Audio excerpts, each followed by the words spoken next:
Welcome. This webinar is hosted by the Oregon Farmers Markets Association, and we support farmers markets across the state with training and advocacy and funding and promotion. And besides workshops like this one, we have monthly online meetups for market staff to talk about what they do. There's something scheduled almost every week of the year. You can check out our 2024 schedule online and see what's coming next. And we hope you'll register and join us again. We also have recordings of all of our past workshops too. So a couple things about how our sessions work. My name is Amanda Cross. I'm with OFMA and I'm here as host today. Also here from OFMA is Kendra Graves, who is our backup in case if anything happens with the technology and is who you'll be talking with in the chat window. And we want to welcome that cameras can be on or off, whatever feels good to you to help you attend today. But know that our sessions really invite sharing, and we want to hear your real experiences and questions about running farmers markets. But we also ask that you share time and make sure that you give space to others to respond to you and to ask their own questions as well. Please use the variety of options that are available. You can type your thoughts in the chat or voice out loud when we have group discussion. And we'd love to see use of emojis and the reaction buttons to just give a quick sense how something landed for you or to give affirmation of what you've heard. For questions for the presenter, please type those in the chat. As you think of them, we'll take pauses along the way to address any quick clarifications. But questions that need a longer answer, we'll get to at the end. So today we're going to hear from Amelia Dortch, who's a co-founder and creative director of Heinz Dortch Consulting. Last year, she worked with Portland's Come Through Market to help them with a communications plan that reflected the market's mission and focused their strategy for reaching customers. And I don't want to give away spoilers, but the communications plan led them to some interesting discoveries about how they thought about their own market. And so we also have Shiny Flannery here to give real-life example of how communications planning can help your market. So hi, Amelia. Hi, Shiny. Please introduce yourselves and let's get started. Good afternoon. If you're on the East Coast, that's me. Good morning to you guys. I know it's an early start on your Friday, so I appreciate you taking the time to start your day with me. I live in Atlanta, Georgia. I am familiar with the farmers markets structure and all the great work that you've done and continue to do. Shiny has been a big part of that, and I've learned as I've worked with her and a few other people around the country with farmers markets. I'm excited to share the work that we helped them create last year for the Come Through Market and some ideas that we hope you can take away and use to help grow your communications for your markets. That's just a little bit about me and what I hope to give to you guys today. Shiny. Good morning, everybody. My name is Shiny Flannery. I am the Executive Director at Black Food Sovereignty Coalition. I'm also the founder and past manager of Come Through Market. We've talked many times, so I'm really excited to see you today, friends, and let's get into it. Awesome. Amanda, did you want to share anything else or I can go for it? You're good to go. Yeah. Okay, awesome. Guys, sometimes I'm a little technically challenged, so if it seems like a slide got stuck, it probably is my fault. So I appreciate your patience in advance. But I don't want to spend too much time going over the tools and everything that I plan to share with you. I want to hear more about what your needs are, what your expectations are when it comes to marketing your markets, and what you feel like would be most beneficial for you guys as you move forward. But we've pretty much already went through the introductions. I just want to show this again that I want to make sure that you feel like you have something in place when you leave this meeting or workshop today, and Shiny's gonna help us carry it home with a real life case study or example of how it's worked for Come Through Market. All right, so you guys are busy. Your main goal is to keep your markets open, right? And to keep them profitable and to make sure your vendors are happy and that they keep coming back and that they have people to actually buy their products. But part of your role is also to help make sure that there's a spotlight on all that hard work and all of the good things that are available in your community. And part of that, creating that funnel in a way, is crafting a compelling story, knowing how to tell the story, who to tell it to, and how to use all of that to convert that friend, that shopper, or whoever it may be on social media, in person, at church, wherever you may be, how to convert them into a loyal customer that will also serve as free marketing for you, because they're going to share how awesome your market is.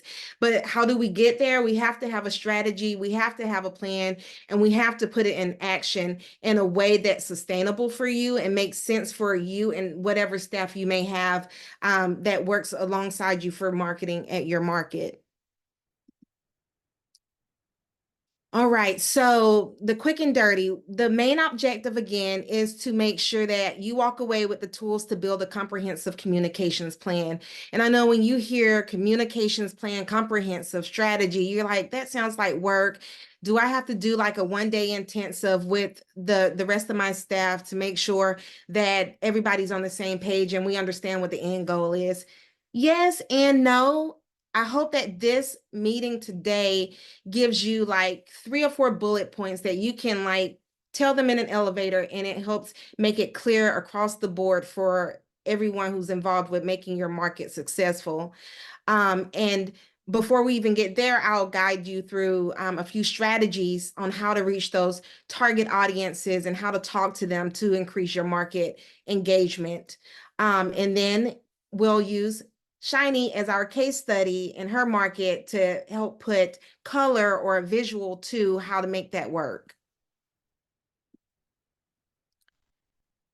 Okay, so the first step, building the communications plan is a 3-part process of, defining your target audiences or audience, develop your key message, and choosing the right channels that work best for you. And channels can be online, in person, newspaper, word of mouth, whatever you think works best. Instagram doesn't work good for everybody. TikTok doesn't always work, but sometimes those traditional approaches work just as well. And I don't want you guys to forget about that. So when it comes to targeting that audience, those friends, those people who will really connect with your market, you really have to sit down sometimes and think about what that person needs and how would they even connect, or why would they connect with what you're trying to tell them. And this is where those personas come in mind. If you're not familiar with what a persona is, it's, let's say, a personality avatar of a person that either you want to reach or you've interacted with that you want to replicate. You want to replicate how to communicate and reach that type of person. Let's say, and I may continue to use Come Through Market just because I'm familiar. They're really focused on the BIPOC population, right? And so their ideal audience would maybe be 25 to 35 years old, really focused on holistic living and being sustainable, the way they shop, the way they eat, and all that good stuff. And so maybe you build out that persona to be Karen, and she works at the local food shelter. She doesn't have a whole lot of money to spend, but when she does go shopping, she wants to make sure she's supporting her local community and growers. That's one persona. Another 1 or 2 could be totally different. And I wonder if this will let me click. Did the screen change at all for you guys? It did. Perfect. So I will share this persona builder with you after the call, or I'll try to grab the link and share it with you in the chat if it allows me to. But this helps you just build out a few of those people, those personalities that you think might work. And this can be a group process, right? Because our perspectives as individuals may miss some of these types of personalities. So sometimes it's good to have somebody to bounce this by or get their opinion. And do you guys have any questions up until this point? Did we see anything in the chat yet? Okay, perfect. So part of the persona again is like those identifiers. Name probably not as much as important, but age, gender, job title. ways that you can reach them, the goals for whatever they may need compared to what you can offer, right? You have a solution to whatever that problem is that they have. And you can craft all of that and use that to create a story. And that story, you'll see later, will help you figure out how to talk to them on social media or in person, to build that sense of loyalty. Let's see if it goes back. Can you see the slide again? Yes, perfect. Okay. So remember to use your brand identity, voice, and messaging consistently across all media whenever you define those personas and how you want to talk to them. Okay.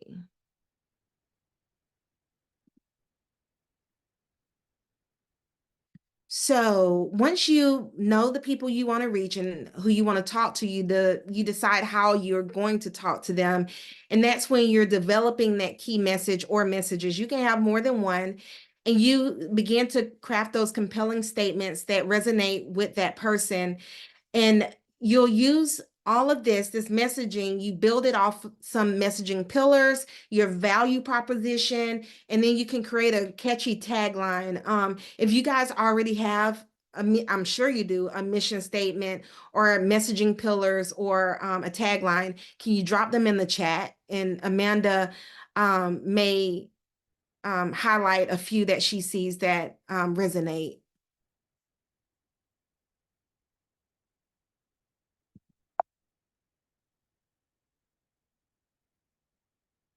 Okay, so when you're building the messaging, you need to define the pillars, and what you'll use to define the pillars are your purpose, the mission statement, and core values. And it all kind of weaves together. Your purpose is how you articulate why your brand or your market exists and for who do you serve. And the mission should reflect that purpose in one sentence. It shouldn't be long and drawn out. One good example, of course, everybody I think likes Target. I don't know if you all support big box retail, but help all families discover the joy of everyday life. I don't know if that says a whole lot, but it's simple, to the point, and I mean, it doesn't stop you from supporting Target, right? It doesn't turn you off. Who doesn't like families? Who doesn't like to feel joy? And who doesn't have an everyday life that they need to fill with joy? Maybe your markets can do that. Maybe you can take that and use it as part of your branding.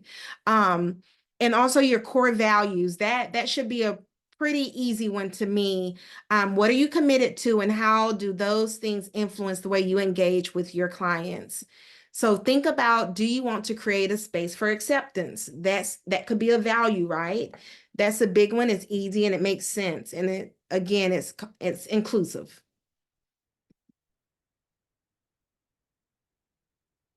And next, we'll talk about value proposition, brand positioning statement, and brand promise. The value proposition is concise, again, like that mission statement, and it communicates the unique benefits and value a product or service or your market offers to your target customers. It highlights that specific problem and how you solve it, and the advantages it provides and why it's superior to other markets. I don't know if you guys work in communities where you have multiple farmers markets, but if that is the case, it may be worth considering how you position your market as being unique and better. Did I go backwards? No. Okay. Brand positioning statement, again, is part of that, the value proposition and how you communicate your unique identifiers as a market. And again, this is why we worked on those personas. That helps you build that target audience. Then you can describe the category or industry your brand operates in, and that's obvious, your farmers markets. And then your brand promise, you summarize the primary benefit or value your brand offers, and a reason to believe in the brand, which can be hard to, because it's more of a intrinsic thing to me. And those are harder to define, but to give people a reason to believe in your brand is something, once you can define it, it can really make people loyal.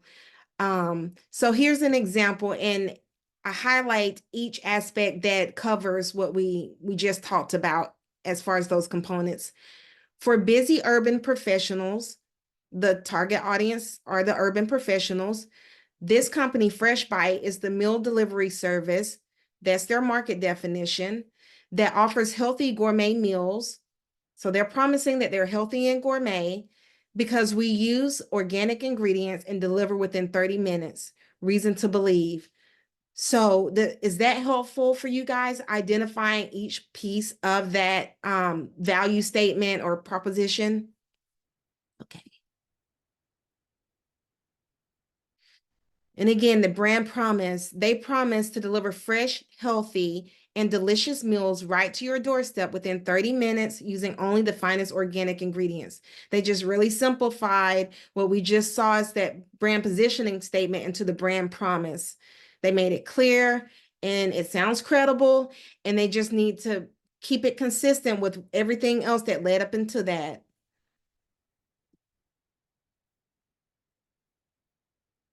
Okay, so you have an idea of who you are, who you're communicating to, how you communicate with them, and how you can keep that communicating or communications consistent. So where do you find them? Where do you communicate with them? At your market, day of, but how do you get them to the market if they've never been before? And so that's where this marketing component comes in, those different communication channels, traditional, print, digital, organic, paid, whatever it is that your resources can support. I would try in order to grow your reach and the market awareness for future loyal shoppers. So now that you have an idea of your story and how you plan to tell it and who you want to share it with, you come up with those communications goals. And sorry, this gallery is covering up part of my screen. You come up with setting your communications goals, define the measurable objectives for your communications efforts. And I would keep that super simple. If you want to grow your followers by 10% each quarter, and you want to convert at least, I know 1% sounds really low, but if you can convert at least one into a loyal shopper, that's a measurable result, right? You can start small. I like to give myself little tokens of yay, I did it, instead of putting something far out that's really hard to see short term. And so once you build those goals, you can create a content calendar or campaign to achieve those goals that we set out before. And the next one, establishing the budget and resources. It's important. The budget part, maybe less so, but the resources are, because you're a resource. Your market manager assistant, if you have one, or somebody that you know that can help you facilitate or implement your plan, that's very important to making this whole communications effort successful. Okay, so when you're building out the content plan or calendar, there are different ways you can look at it. And I think the main one that we're used to seeing these days are visual pieces of content, photos, infographics, short form videos that everyone seems to love but takes so much time. I'm pretty sure you guys do not have time for long form videos. Don't feel bad if you don't. Carousel posts, I like them because you're usually very educational and teach you a lot about something. Interactive content would be my top pick. They can be really simple, and you get a better gauge of what people want to see and what they're interested in if you ask them questions. And then you can invite them to help you create content, like the user-generated content. And maybe you have a friend of the market who would happily post and collaborate with you on your behalf to help expand your market's reach. Text, people love quotes and memes and all that good stuff. And you know what? You don't have to create it yourself. You can just find it and reshare it. Sometimes those low input efforts can give you big return too, like the behind the scenes or customer testimonials. I don't know if you guys blog, but blogs are really helpful because they can really inform your content. They can give you easy access to content that makes sense seasonally or whenever you guys have a specific campaign going on, like Farmers Market Week or whatever it might be. Promotional, people like discounts or giveaways or special offers. Maybe you say the first 10 people get a t-shirt that come to the market on Saturday, right? Those kinds of things can build engagement. And once they get to the market, you can create more of a relationship to keep them coming back after that. Other content ideas, again, shareable, create things that are easy to share that are relatable. Seasonal and holiday content are always a good idea as long as it makes sense for your audience. Anything that's trending or current event related, people usually gravitate to. And of course, you guys have a cause that can be like one of your top content pillars that you can focus on. And again, at pro tip, just make sure whatever you're doing makes sense for your industry and for your audience. And you can always try things. And if it doesn't work, try something else. So now if we are all staying in the same room, or are we gonna break out, Amanda?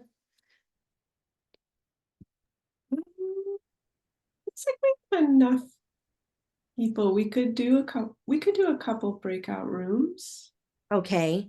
Before we break into rooms, is there anyone that has a question? Shiny, did you have a comment? Anything that you want people to think about as they consider how they want to approach their communications plan? I haven't any questions yet. Kendra's doing a great job of monitoring. I did ask folks in the chat just to share who and where they share content from. I know that we all latched onto that piece that you were saying of like, you don't have to create it all because we definitely don't have time to create it all. And I was saying, we share a lot from Friends of Oregon Family Farmers because they already did the work of thinking about how to tell people to support farmers. And I was just wondering, like, where else are people sharing from? Who's got the goods for putting out there?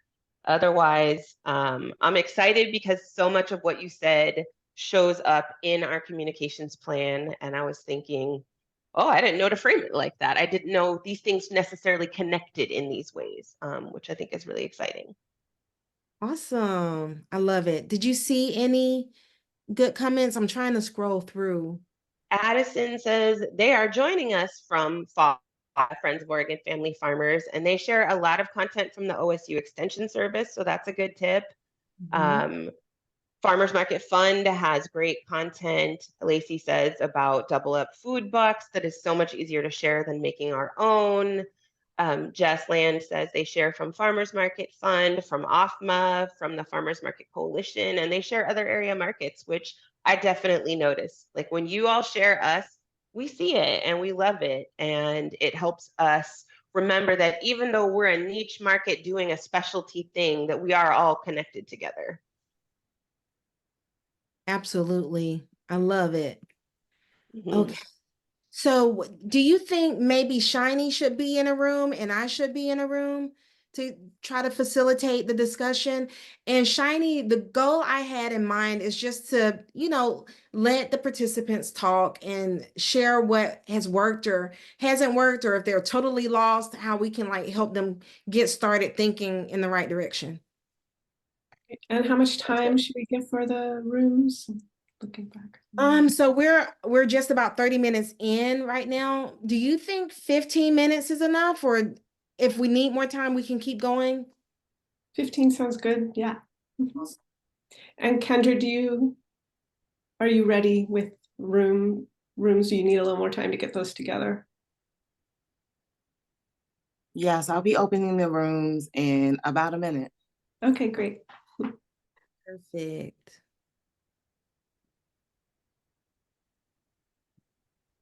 I'm just reading through some of these comments.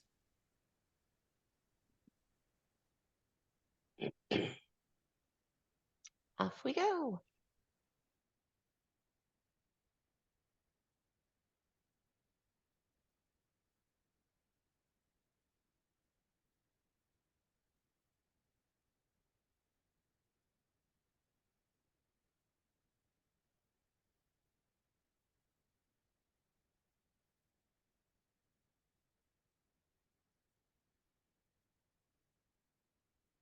Charlie, did you want to go in a room or did you want to stay out here?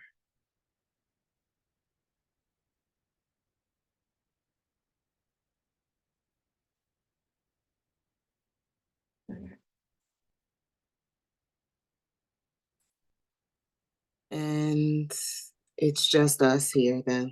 Yeah, Can we pause the recording? sure.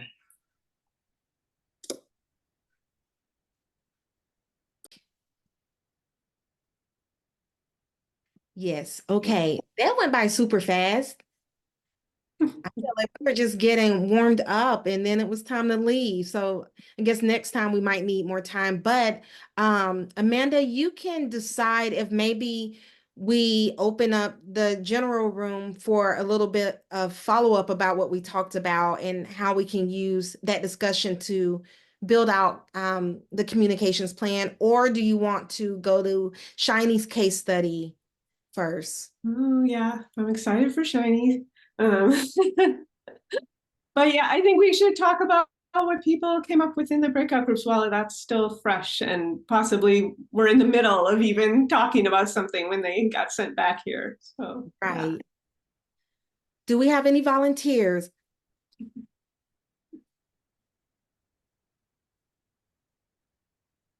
I'll just say that it was helpful to kind of clarify goals for the communications plan. And for me, I'm the numbers half of our management duo, so I don't usually manage the communications plan, but my co-manager is out on maternity leave. So me thinking about this is kind of fun. And my priorities that I identified for our communications plan are maintaining and increasing our shopper base, especially during the winter, because we're a year-round market, keeping those shopper counts up to support our vendors all year round. And then also increasing diversity of shoppers at our market, because it's it's kind of like a snowball effect. We have a new Korean vendor at the market this year, so we're seeing Korean shoppers show up, and once we get more shoppers of diverse backgrounds, maybe more vendors will feel more welcome. So those are kind of the goals that I kind of identified, and it was nice to be able to put those nebulous thoughts into some concrete words. So thank you. Thank you, Lacey.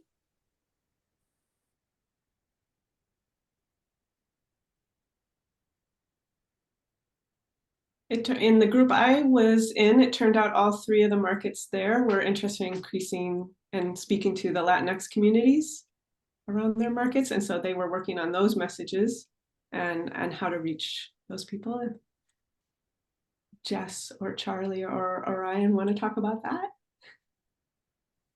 Oh, yes, I can, since I guess brought it up. We, or I'm looking to increase some, I've already lost my train of thought. I'm so sorry. Looking to increase accessibility and minimize some barriers for folks that are non-English speaking. We have some opportunities to partner with some of our Latinx neighbors with a new housing development that's come in that is for migrant, that offers migrant housing. And then we're next to a medical clinic that is Clackamas Volunteers in Medicine, and they also serve, their main demographic is also non-English speaking Latinx folks. So I was thinking it would be a great opportunity to welcome some increased attendance by offering more translated materials, such as like our Power of Produce Club. Often if families come, and especially if they pick up Farm Direct or come and shop our market, it's difficult to share what Power Produce Club is about because unfortunately it's all in English. So that was challenging to me to reframe the narrative on that with some more accessible resources.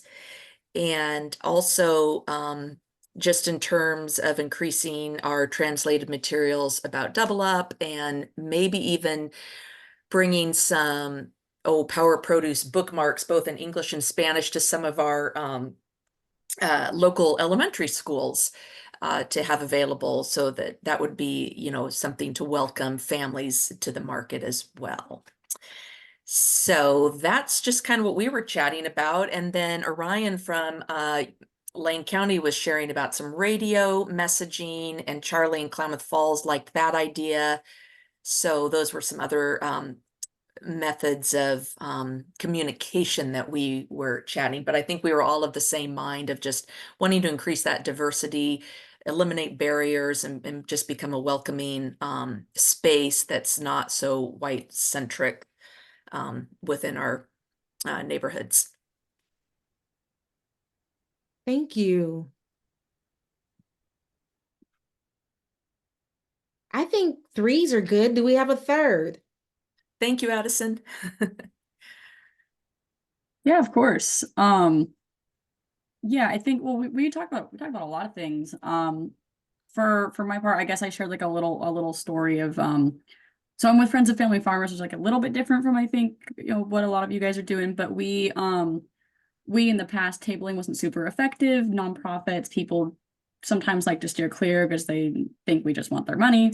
But we went to the Oregon Country Fair, and that was apparently a really, really good audience for us, which makes sense. People, and we were over in like a certain corner where it's like sustainable organization. So the people over there were already like interested in the type of stuff we were doing. And the best part was that we had these little like biodegradable tattoos on like temporary tattoos. And so like while we're putting them on someone, they got to stand there for a second. It's a perfect opportunity for us to tell them all about us while we have them in our clutches, for lack of a better term. So that was a really effective strategy there. And we got a bunch of people sign up for like our newsletter and stuff like that. I love that you brought that up, because if you can get the contact information then and there, you can stay in touch and build a relationship, at least through email at first. Okay, so if no one else wants to share their insights or what they're thinking about, we can release it to Shiny so she can give you guys her example. Cool. All right. Let me work a technology. Share screen.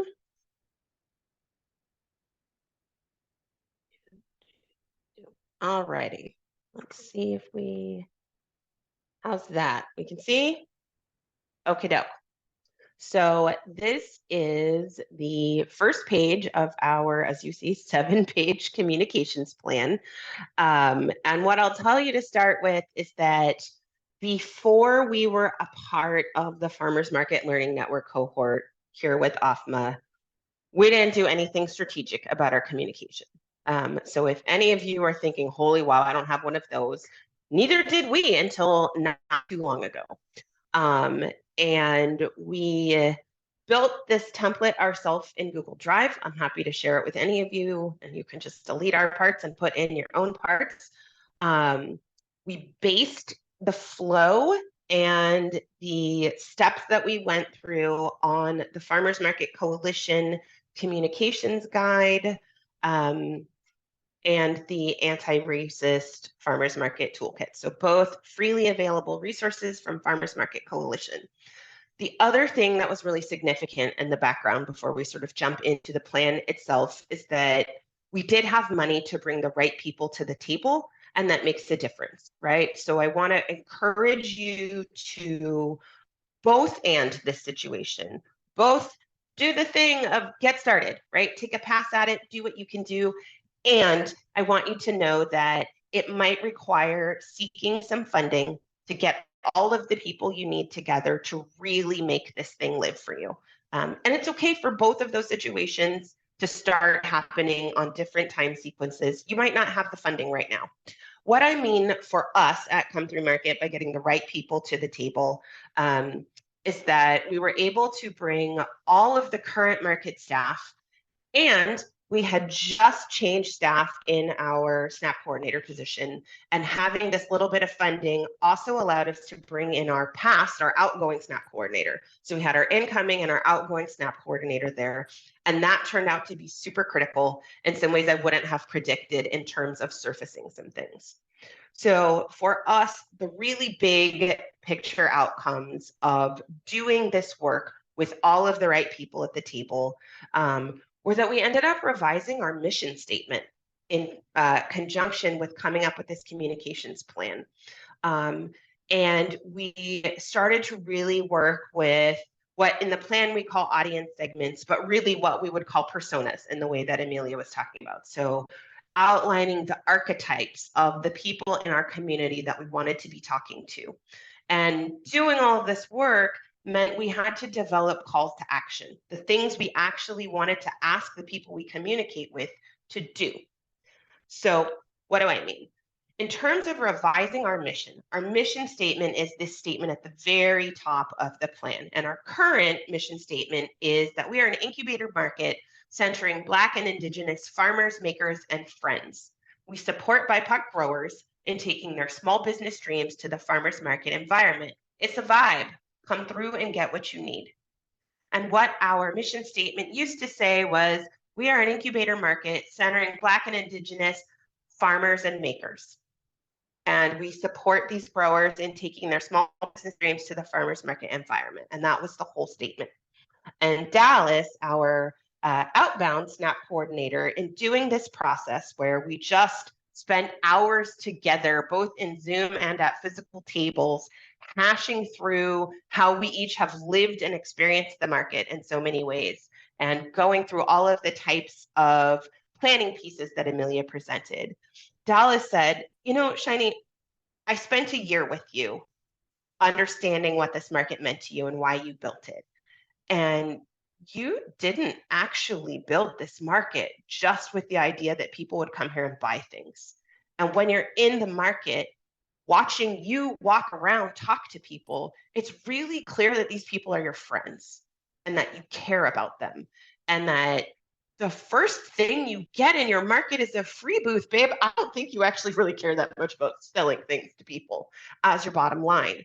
And we realized that actually the friends in our market are very important to us, and that it was really important not only that we understand them as a part of the audience, the people we wanted to be talking to, but that they were so important to us, we wanted them to be in our mission. And that required us to then ask, well, what does it mean to put people who don't necessarily have money to spend in the mission of a shopping environment? And it meant that we wanted to make it very clear that we existed for you to come through and get what you need, not necessarily come through and buy what you need. And that if you could come here and get what you needed, and we could ask you to tell other people how that went for you, then they would come here and buy what they needed. And so it really required us to change a lot of things. And through the process, we lifted up this concept of the vibe, and that also had to come into and into the mission. So let me take you through it at a high level. The sections here are the operational mission. So what are the parts of the mission that we have to actually do as a staff who make things go? And we went through every piece of that and chunked it out. And so as you scroll through and you spend more time in the plan, you'll see every piece of that across the 7 pages is delineated. So if we are going to be an incubator market, we must operate as an incubator market. What are the actual objectives? What are the things within that need to happen so we can meet that mission? For that to happen, shoppers have to come here and spend money in a context for our vendors that is low pressure, because that's what it means to us to have this space for them to incubate. So if that must be true for this part of our mission to be upheld, what do we have to do? What's the goal for talking?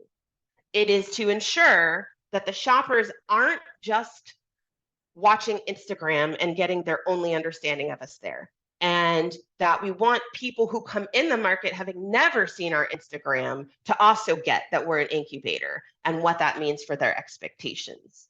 And then we started to talk about who are the specific people. Who are you talking about when you say they need to know this, right?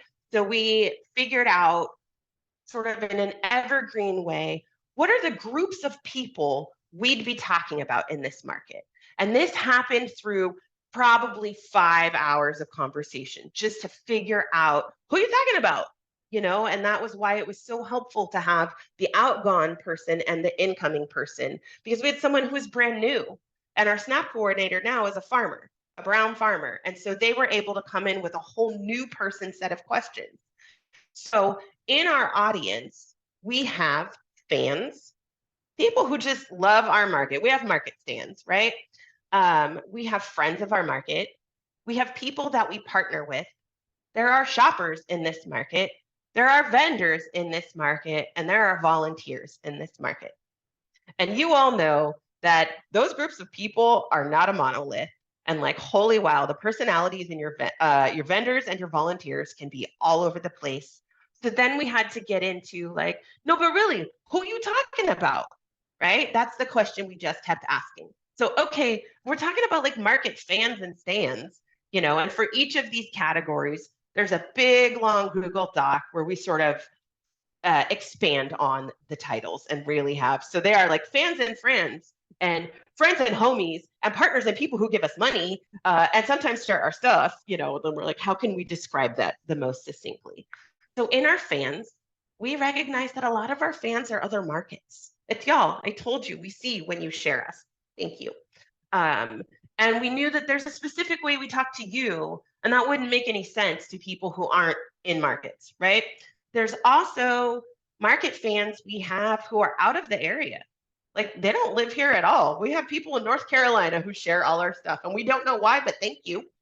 You know, we realized that in this specific case, we're not talking to our market friends. Our market friends know what it is that we do, and they know how to show up in the market and support our vendors in a really specific way. Our market partners are also not really specific to this particular part of the thing, but holy wow, the shoppers, right? And so we had to figure out, who are you talking about? Well, there's our shoppers who are like, they're not just supporters, they are like supporters. Like I come here and I spend my money. I plan for all of my snaps to happen here. I saved my $5 in my allowance and I'm 12 and I came here. Like we have those people and we thought they really deserved that exclamation point. We have shoppers who are peers. We have a lot of Black and brown farmers who shop at our market. So they are peers. We have market volunteers from other markets, like all kinds of ways that peer can show up here. We have, for us, it's important to categorize. We have folks who are white folks and they come to this market really centered in their sense of like, I am a white person in Portland going to a BIPOC market. And that comes with a really specific understanding of them as our audience. And we do now get people who are walk-bys, right? So we started to go through all of those. And if you understand with that much nuance who you're talking about, then you can really get into what do you want them to do? So what's the call to action that would speak to market fans, out of area fans, all those types of shoppers and our potential vendors? It's to say, hey, when you come to the market, please be gentle with our vendors.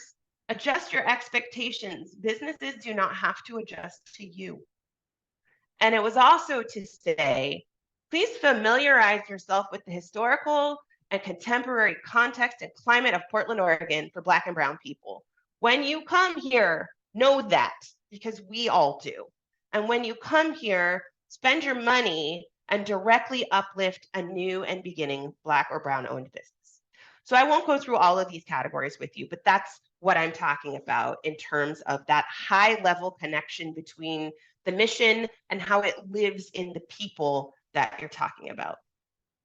The other thing I really want to underscore for you as a market manager who has a lot going on is that having a strategic communication plan means that if you're not the person who does your communications, because I'm not, it's a wonderful person named Tara who had some great sessions with Amelia to do some coaching to understand what we were trying to do specifically with our social media platform.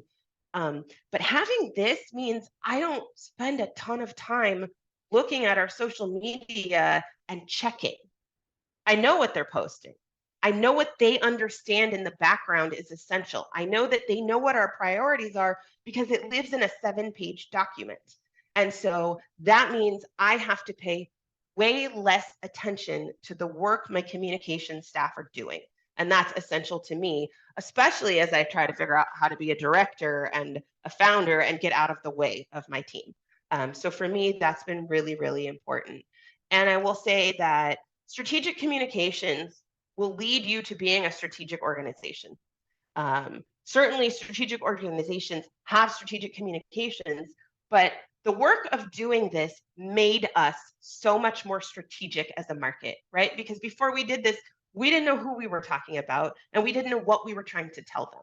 And now this means that when I walk around the market doing that public face of market thing, I am also ensuring that I'm saying things that are in alignment with the whole rest of the team. So I don't accidentally go rogue when I'm not in all of the team meetings anymore, because I still know what the big picture of it all is. And then the last thing that I really want to say was so essential about doing this, and hold on, I'm going to scroll, don't get dizzy, is that having a plan, an imperfect plan, a plan that needs to get updated all the time, a plan that you didn't get all the way through, it doesn't matter, gives you something to look for, something to audit, right? And a big part of any communication cycle is that you go back and you look at what you actually said and how it performed. And so now we have a way to keep going. We have a way to keep improving. And we have some sort of evergreen thing to come back to all the time as a team. And that's really essential. So it's not that you're going to get it perfect on the first go. It's that you have now a reason to keep going. And so the reason I scrolled was just to show you this piece here, which is that sometimes they get really nested, and that's totally okay. So like we just invented numbers and letters and kept stacking them as a way to explain to ourselves and to each other that these ideas connect, right? These people connect and these ideas connect. And just flex the format, right? Until it does what you need it to do. It's not that your plan needs to adhere to a template, right? The template can move around, or you can just hack it into a way where it communicates to you all what you need the tool for. And I wanted to end on this one that is so evergreen for all of us, which is that we have to operationally continue to increase our gate count and our vendor sales. And so this is the way we started to have that conversation, since I know for a lot of us, that's part of why we need a communications plan, is we need to keep the money flowing into the market for our vendors. And so this is a little bit of what that piece looked like. And I'm going to stop talking because I think it's most important that we have time to talk to each other. Fabulous, fabulous. Thank you so much, Shiny. Do you want to stop screen share for me? Thank you. But I don't have that many more slides, and it looks like I even possibly lost it. But we just wanted to open up the room for some more Q&A, especially since Shiny shared that fabulous communications plan that they're really implementing well at the Come Through Market. Do you guys have one that you wanted to talk about, or any thoughts on what maybe you can use that seems to work well for Come Through?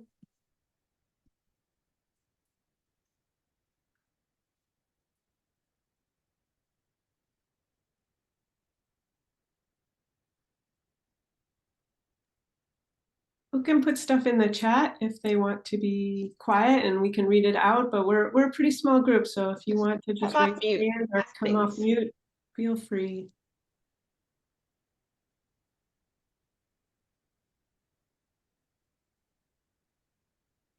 Yeah, you will definitely get the whole document, Lacey.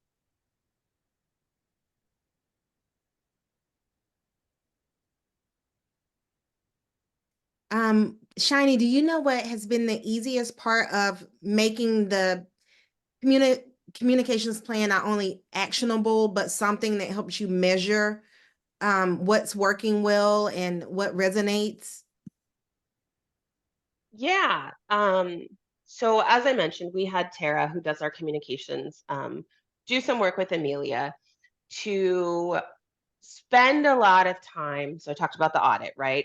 Looking at what we had been putting out before we did this. And that would help us understand, you know, without any tinkering or meddling, what was the organic content that already hit? And all that really is just going through your creator tools, your professional dashboard, whatever version and flavor of Instagram you're using, and looking at what do people respond to, right? And we started to recognize the things Amelia was saying at the top.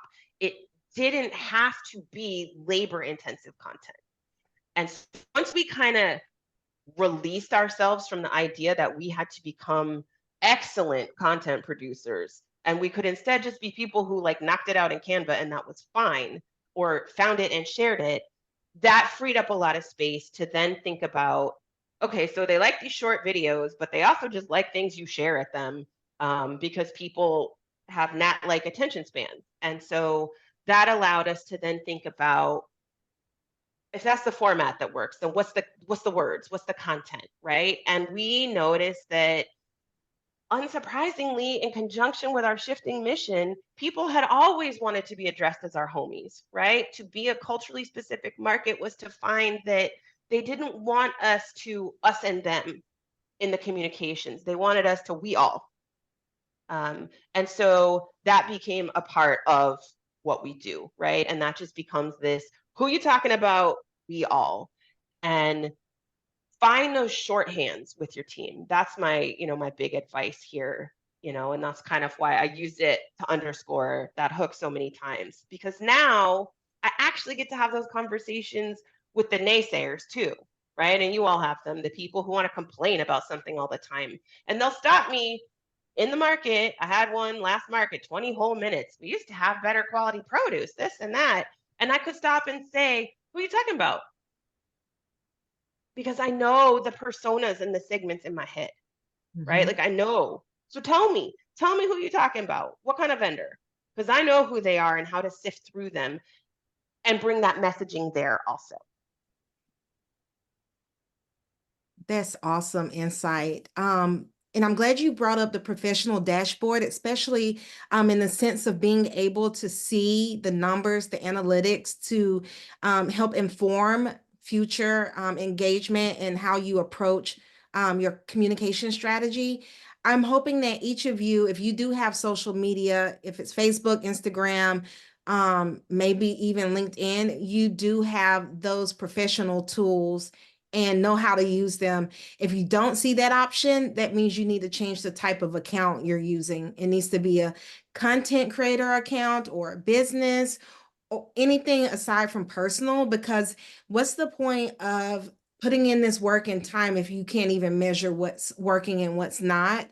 The other thing, email marketing, I hope you guys are using those analytics and reporting to see which, links get clicked, which emails are more likely to be opened, what cadence works best for how often you reach out. All that good stuff helps inform where you should put your energy. Because at the end of the day, if you feel like you're spinning your wheels, you're not going to keep up with the communications plan.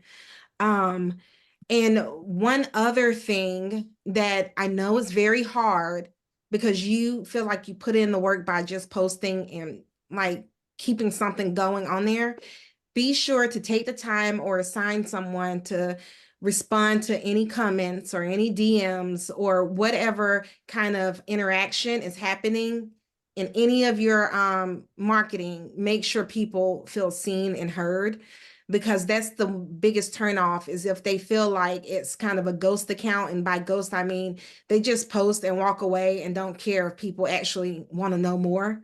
So I know that's time consuming, but it could be one of those situations where you build a relationship with somebody and they feel like you really care. Did anyone want to add anything or ask a question more about the analytics part and the work of engaging with your base? Yeah, I was curious about, like, other than like Instagram, like what has shown to be some of the most effective channels for people? Because I believe Instagram is our main one, and we got a newsletter and things like that, but I'm just curious what has been actually effective for people. You're asking the room in general?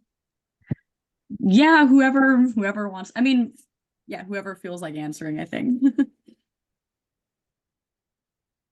Surprisingly, guys, I don't know if you engage on LinkedIn a lot, but if you find your people there and you build out groups, it can be a very loyal platform for building audience and growing reach, especially if you can position, I don't know if it's you or somebody on your board as a thought leader in the space, whatever you think is a cause or something important for the community that serves that your market serves. That's one idea for you guys that goes a little bit deeper than Instagram. Because sometimes I find that businesses or entrepreneurs or causes don't get as much traction as, you know, individual content creators on Instagram as they do on the more professional platforms. And I will probably go to my grave saying you should always put energy into email marketing. That's where I think, aside from text messaging, people are gonna intentionally click, right? On Instagram is passive, on LinkedIn, whatever is passive. You only see what's on your feed. Very rarely do people go, you know, type in your profile, right? So don't negate that email marketing is dead because people get thousands of emails. They see who they want to see and they open those emails. And what did Shiny say? That might be Oh, a I good, was yeah. responding to a question in there. Okay, sorry. But yeah, and I don't know if you do any text marketing. Have any of you tried that? Maybe day mark. Okay, no. That's an option when you get people's emails and phone numbers. Ask them to opt in for SMS updates. Right now, if you all don't know, Farmers Market Fund is running a text messaging program. And if you are a double up operator, I do believe you can opt into working with them on that. I might have come a little unglued at my manager when I learned we were doing this. And I was like, did you customize the script? Do you know what is being said? Because we have a messaging plan. And they were like, duh, Shiny, we have a communications plan. We used it. Okay, I'm so sorry. But yeah, so they know we don't have the tools to manage that. They're trying to tackle it for us. And so they will customize the schedule and work with you on that one. So definitely hit up your double up contact and ask what's up with the text messaging that they're doing. Ooh, let them know that you want to be on the waiting list for when the pilot expands or it becomes a permanent program. The more interest that they know there is, the more likely it is to become a permanent offering. And maybe it is also something that if there are area markets, you can take on together and put out a shared weekly schedule that's sort of like, here's your local markets to hit. Awesome, awesome. I'm glad that you had that to share with the SMS pilot program.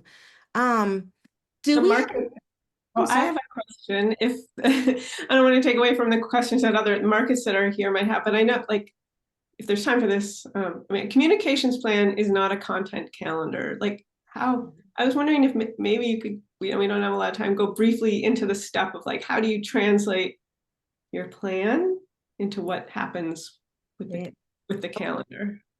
I want to share the calendar template that has been created that will be shared with you in addition to that persona builder. Let's see if I can figure out how to screen share again. I don't think I did it right. Okay, don't let it overwhelm you. You can see the calendar. Yep. Hey, y'all, it's supposed to help you use that plan that you come up with your board or whoever it might be, and maybe you have 4 pillars you want to focus on, and they should be, you know, educational, informational, engaging. You can curate some things. You can be behind the scenes. You can promote, which is at the end of the day what you're trying to do for the market. Or it can just be in the moment, like, you know, not creating anything but sharing it. But this content calendar is just supposed to make it visual for you in a way where people can say, well, that looks pretty and everything, but are those hashtags even relevant and do they make sense? And you all know why hashtags exist, right? They're like a zip code for you, right? They tell people what type of account you are and what type of information or content you're sharing. So for you guys, hashtag buy local, hashtag sustainability, hashtag support your local market type things will help. Whatever will resonate with that target audience member. Shiny, what's one of you guys? Do you use It's a Vibe, or do you, because some can be nano and some can be macro, which, you know, nano is very specific and niche based, and then the macro is like hashtag for you page. Yeah, we don't use It's a Vibe, which definitely talk about.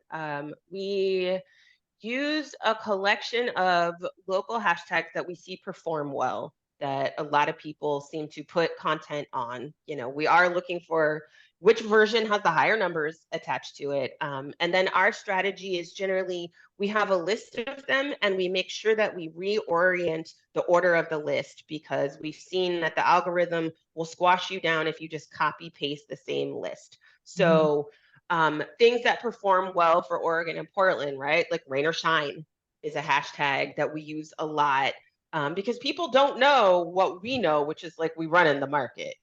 And so there are people, you know, there are events hashtags that work well in here. There are Mother's Day and other, you know, sort of local adjacent things that we will try to use. And then, yeah, we got some evergreen things about how we describe the population of our vendors. I love it. Beautiful. Kendra put the one, I think we especially at Offman noticed when you guys put Oregon farmers markets in. So Kendra has that one in. It's a good point, Amanda. You guys can follow hashtags, and I'm assuming that's why you get the alerts. Those are really good to help you figure out what might be trending or is becoming more consistent in your community. And another thing, because you guys are so event-based, another good hashtag or a stream of thought is what to do this weekend or whatever is a variation of that. Because I know for myself, sometimes I'm like, what's going on in Atlanta? And I know there's the Atlanta Scoop, so you can like hashtag that, whatever helps you come up higher in somebody's search. Because hashtags are SEO in a way. Yeah, so just make sure you can put together this content soup that makes the most sense for your target audience and how they want to digest it, I guess. And you can just make adjustments.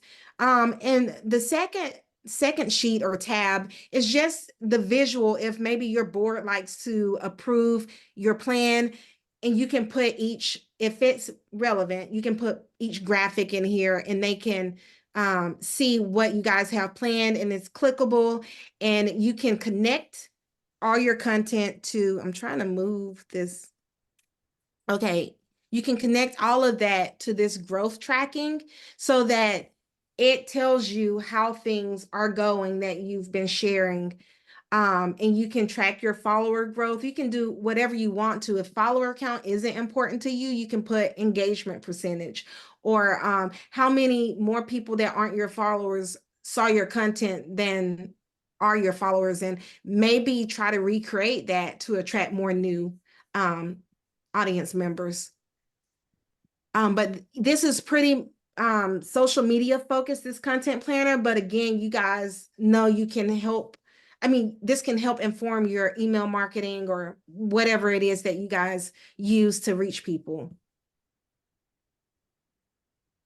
Lena put a question in the chat, and their specific question is about what to do with people who come looking for one vendor, and then when they don't find that vendor, they just leave. But I wondered, like, to broaden that out a bit, like, and Shiny talked about this before, so being so good at like dealing with people who have a complaint or have like the more difficult kind of communications. When you have to give someone bad news, how do you handle that kind of stuff? So I think this question, right, which is about, they're looking for the boba guy. The boba guy just got a brick and mortar and left. This is my world right now. We lost the boba guy and everyone's like, we're the boba guy. I don't want to be here then. I come here for my like happy hour boba stroll. And so one of the things that I would say to everybody on your team is that we all have to do less pointing and more getting up out of the booth, right? So if we just are like, hey, that guy's gone, but here's some new cookies, right? We have created this sort of like mono-directional relational thing. And what it does is they go, and they don't go where we want them to, but they go. And so really the approach here, we can't take everybody, right? But since your committee is asking, like, what's a strategy? The strategy is to come out and to stand next to them and to tilt their body, looking into the market with you, and talk about, while walking towards new vendors, yeah, they're not here today. Can I take you around and introduce you to some vendors that I know you will if you just meet them? Right? But it's not pointing. It is your whole body getting next to their whole body in some socially appropriate distance, and then doing the manipulation of getting them to look in, not away. Because so many of our info booths are positioned really close to our entrances or to some sort of like peak crossroads. And it's really easy to accidentally get into some body language that's like, and now you exit, which isn't what we want. So bring them in with you, walk them around, take them to meet at least 2 or 3 people that they might not know. That's my advice. That's beautiful. And I would just, can I add one point? If you can get their information in the way that says, hey, we send regular updates about what to expect at upcoming markets, and we can keep you in the loop that way too. Nice. Yeah. But I like the engaged way that you would handle that to keep them there at that market. Mm. Yeah. Lacey says less pointing. Hillsdale loves to offer to walk a shopper down the market to something that they're looking for.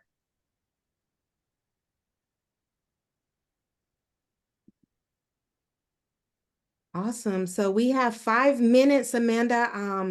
I don't know if anyone had any other questions. I loved that one. I think it was very useful. Mm. Yeah, does anybody else want to, sometimes the most fun questions come in that last minute when somebody finally gets the gets it to get it out of them. But, well, I think you'll have everyone's contact info. So if something comes up to you later, you can always get in touch with one of us or with Shiny or Amelia to have a follow-up question. And plus we have a lot of resources for you that are in that materials folder, and we'll send all of that out along with the recording. And I just want to thank Shiny and Amelia for being here. This was so good. And so and very pertinent also for OFMA as we work on our communications plan at the same time right now. So thank you. Awesome. Thank you guys for having me. I enjoyed learning more about your amazing work. And if you ever have any questions, always feel free to reach out, either social media, email, or you can call me anytime. Also, you should really follow Amelia's consulting firm on Instagram. You will learn so much about what to do, and you get sometimes a cute peek into her life. Thank you, Shiny. Mm-hmm. Bye, Thanks, y'all. everyone. Have a good afternoon.